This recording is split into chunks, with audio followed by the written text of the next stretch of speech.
IMF ehk Rahvusvaheline Valuutafond on suurima liikmeskonnaga rahvusvaheline majanduspoliitilise koostöö institutsioon, millel on 190 liikmesriiki. IMF loodi 1944. aastal, kuid see alustas oma tegevust pärast Teise maailmasõja lõppu 1945. aasta detsembris. IMF loodi Bretton Woodsi konverentsil, et aidata maailma majandust pärast sõda stabiliseerida. IMF-il on 44 asutajaliiget. Üldiselt läks IMF-i loomine sujuvalt.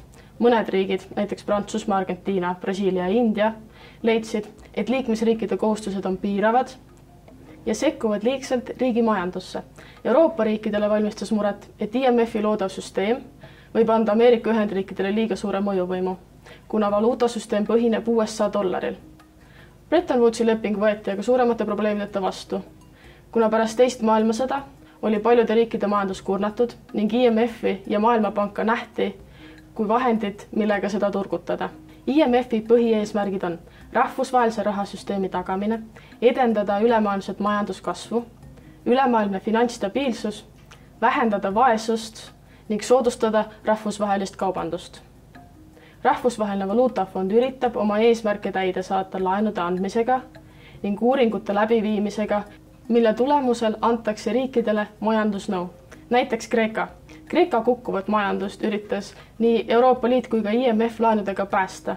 Esimesed laenud anti juba 2010. aastal, kuid lisaks on antud veel võlapakette, mille kogu väärtus on üle 250 miljardi euro. Kreeka ei ole suutnud seniseid tagasimakseid maksta. Tegu on esimese arenenud riigiga, mis seda teha pole suutnud.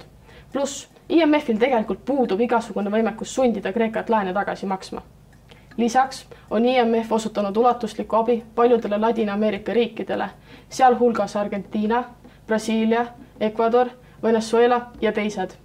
Abi hakati pakkuma juba 1970-ndatel inflatsiooni ja majandusliku ebastabiilsuse vähendamiseks. Seda nii suuremamahuliste laenude kui majandusliku nõustamisega. Paljudele antud laenude tingimuseks oli see, et riigid viivad läbi ulatuslikke majandusreforme, mis niigi kehvas seisus elanikkonnale on olnud suur lisakoorem ja lõppkokkuvõttes on see suurendanud ebavõrdsust riikides. IMF-i on kritiseeritud sellega, et see sekkub liigselt riigi majanduspoliitikasse ning sellega ohustab riigi suveräänsust.